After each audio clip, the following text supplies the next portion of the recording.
Hi friends, welcome to Deepika reviews. Lakshmi నివాసం upcoming ఎపిసోడ్లో ఏం జరగబోతుందో తెలుసుకోవాలనుకుంటున్నారా? అయితే ఛానల్ను సబ్స్క్రైబ్ చేసుకొని సపోర్ట్ చేయడం మర్చిపోకండి. శ్రీనివాసరావు, మర్యాదగా నీ కూతుర్ని తీసుకొని ఇక్కడి నుంచి వెళ్ళిపో, లేదంటే నా ఇంట్లో కోడలిగా నీ కూతురికి స్థానం ఉండదు అని బసవరాజు అంటూ ఉంటాడు. మావయ్య, చెప్పేది వినండి మావయ్య, కీర్తికి అబార్షన్ చేపించకండి మావయ్య అని చెప్పి తులసి అంటూ ఉంటుంది. ఏయ్, ఆ మాట చెప్పడానికి నువ్వెవరే? కీర్తి నా కూతురు నేను చెప్పినట్టు వింటుంది. మర్యాదగా ఇక్కడి నుంచి పో తులసి అని బసవరాజు అంటూ ఉంటాడు. ఇదంతా కూడా కీర్తి అబార్షన్ వద్దని చెప్పి బయటకు పరిగెత్తుకుంటూ వచ్చి చూస్తూ ఉంటుంది. ఇప్పుడు నేను నాన్న దగ్గరకు వెళ్ళినా నాన్న ఏదో ఒక విధంగా నాకు అబార్షన్ చేపిస్తాడు అని చెప్పి కీర్తి మనసులో అనుకుంటూ ఉంటుంది. ఇక మరోవైపు తులసి, నువ్వు ఇక్కడి నుంచి వెళ్ళు, నాన్నతో నేను మాట్లాడతాను అని చెప్పి సిద్ధు అంటూ ఉంటాడు. మీ కాళ్ళు పట్టుకుంటాను, ప్లీజ్ అండి, ఎలాగైనా సరే ఈరోజు వదినకు అబార్షన్ జరగకూడదు అని చెప్పి తులసి అంటూ ఉంటుంది. నేను చూసుకుంటానన్నాను కదా, ముందు మావయ్య తులసిని తీసుకొని ఇక్కడి నుంచి వెళ్ళిపోండి, తులసి ఇక్కడే ఉంటే లేనిపోని గొడవలు అవుతాయి అని చెప్పి సిద్ధు చెప్తూ ఉంటాడు. రామ్మ తులసి, ఆ దేవుడు ఎలా రాసి పెట్టుంటే అలానే జరుగుతుంది అని చెప్పి సేనయ్య తులసిని తీసుకొని అక్కడి నుంచి వెళ్ళిపోతూ ఉంటాడు. ఇక మరోవైపు కీర్తి దూరం నుంచి ఇదంతా చూస్తూ తులసి ఇక్కడి నుంచి వెళ్ళిపోతుంది. తులసి వెళ్ళిపోతే నా కడుపులో బిడ్డని ఎవరు కాపాడలేవరు, నాన్నకు నేను ఎదురు చెప్పలేవను అని చెప్పి కీర్తి మనసులో అనుకుంటూ ఉంటుంది. ఎలాగైనా సరే నాన్నకు కనిపించకుండా నేను తులసి వదిన్ను కలవాలి అని చెప్పి కీర్తి మనసులో అనుకుంటుంది. ఎవరు చూడకుండా హాస్పిటల్లో నుంచి బయటకు వెళ్తుంది.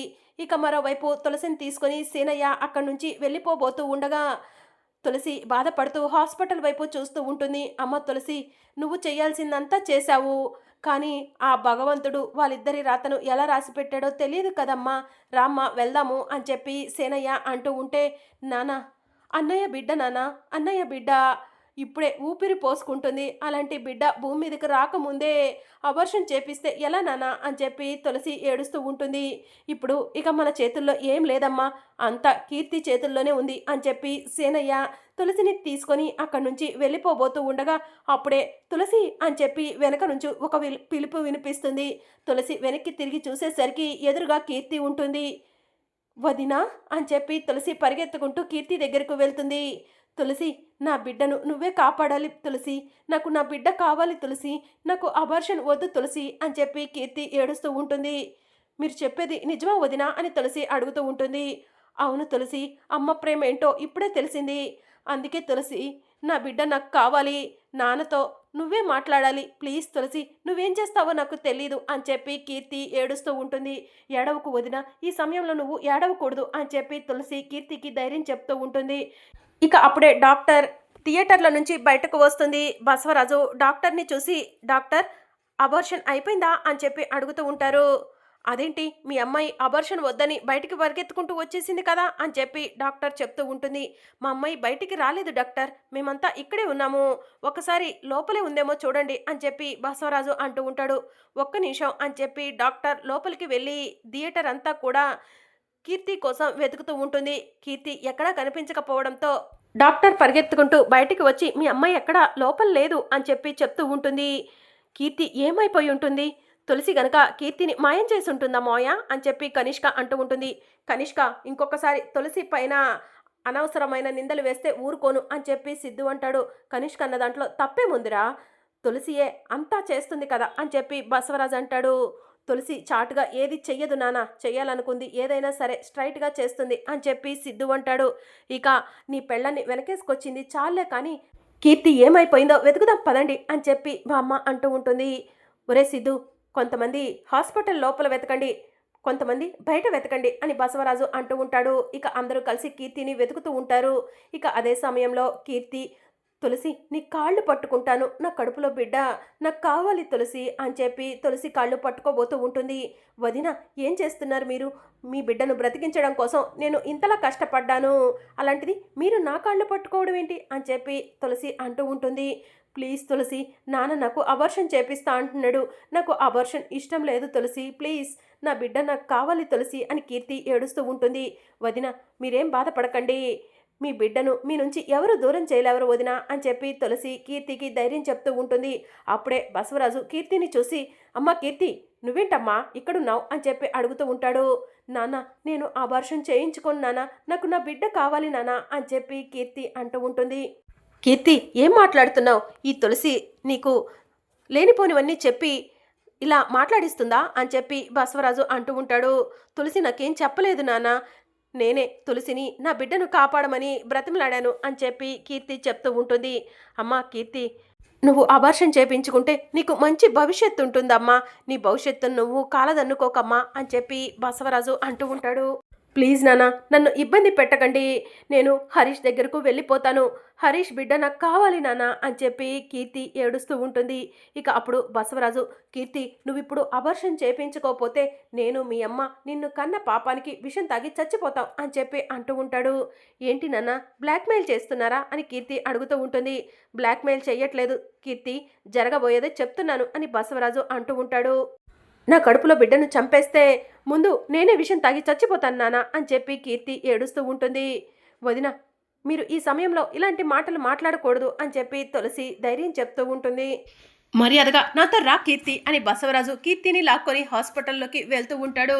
తులసి, తులసి, ప్లీజ్ తులసి, నన్ను నా బిడ్డను కాపాడు తులసి అని చెప్పి కీర్తి ఏడుస్తూ ఉంటుంది. అమ్మ, నాన్నకు నువ్వైనా చెప్పమ్మా, నాకు నా బిడ్డ కావాలమ్మా అని చెప్పి కీర్తి ఏడుస్తూ ఉంటుంది. కీర్తి, నువ్వు ఎంత ఏడ్చి మొత్తుకున్నా కూడా ఈరోజు నీకు అబార్షన్ జరిపిస్తాను అని బసవరాజు అంటూ ఉంటాడు. ఏమండి, ఒక్క నిమిషం ఆగండి అని చెప్పి విశాలాక్షి కోపంగా అరుస్తూ ఉంటుంది. ఏమైంది విశాలాక్షి అని బసవరాజు అంటూ ఉంటాడు.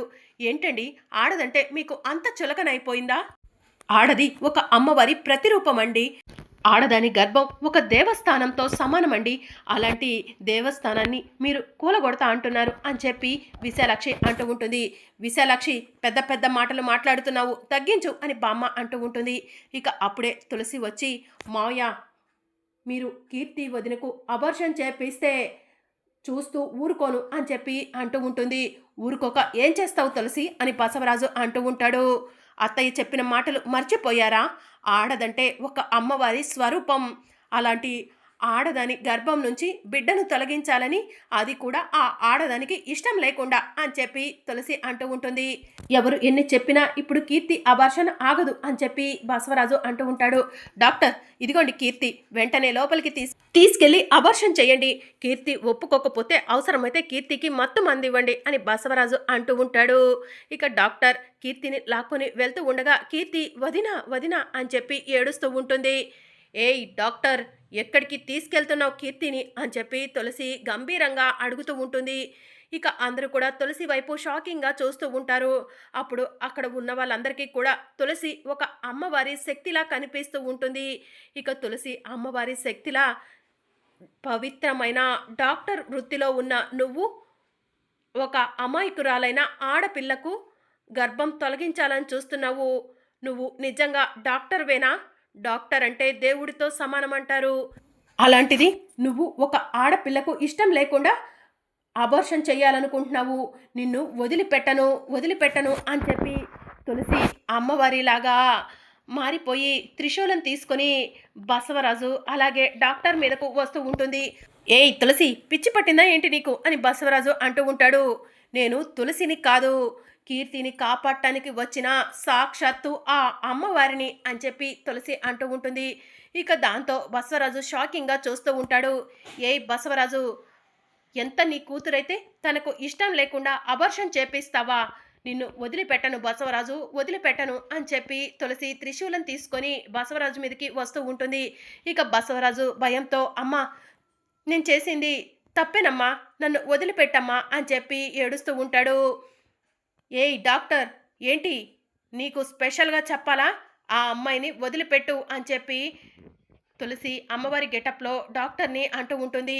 తప్పైపోయిందమ్మా, తప్పైపోయింది, డబ్బుకి కక్కుర్తిపడి వాళ్ళు అబార్షన్ చేయమనగానే చేసేద్దాం అనుకున్నానమ్మా, నన్ను క్షమించు అని చెప్పి డాక్టర్ కీర్తిని వదిలి అక్కడి నుంచి పారిపోతుంది. ఇక కీర్తి పరిగెత్తుకుంటూ అమ్మవారి రూపంలో ఉన్న తులసి దగ్గరకు వచ్చి తులసి కాళ్ళ మీద పడి, అమ్మ నన్ను కాపాడావు, నా కడుపులో బిడ్డను కాపాడావు, ఎప్పటికీ నేను నీకు రుణపడి ఉంటానమ్మా అని చెప్పి అంటూ ఉంటుంది. నా భక్తులు కష్టంలో ఉంటే చూస్తూ ఈ అమ్మ ఎలా ఊరుకుంటుందనుకున్నావు? నా భక్తురాల్ని కాపాడటం కోసమే నేను ఇలా రావాల్సి వచ్చింది. ఏయ్ బసవరాజు, ఇంకొకసారి కీర్తి జోలికి కానీ, కీర్తి కడుపులో ఉన్న బిడ్డ జోలికి కానీ వస్తే ఊరుకోను, చీల్చి చెండాడేస్తాను అని చెప్పి అమ్మవారి రూపంలో ఉన్న తులసి చెప్తూ ఉంటుంది. ఇంకా నేను కీర్తి జోలికి వెళ్ళనమ్మా, కీర్తికి అబార్షన్ చేపించనమ్మా అని చెప్పి బసవరాజు అంటూ ఉంటాడు. అంతేకాదు, నీ కూతురు కీర్తి జీవితాన్ని చక్కదిద్దాల్సిన బాధ్యత నీపైనే ఉంది.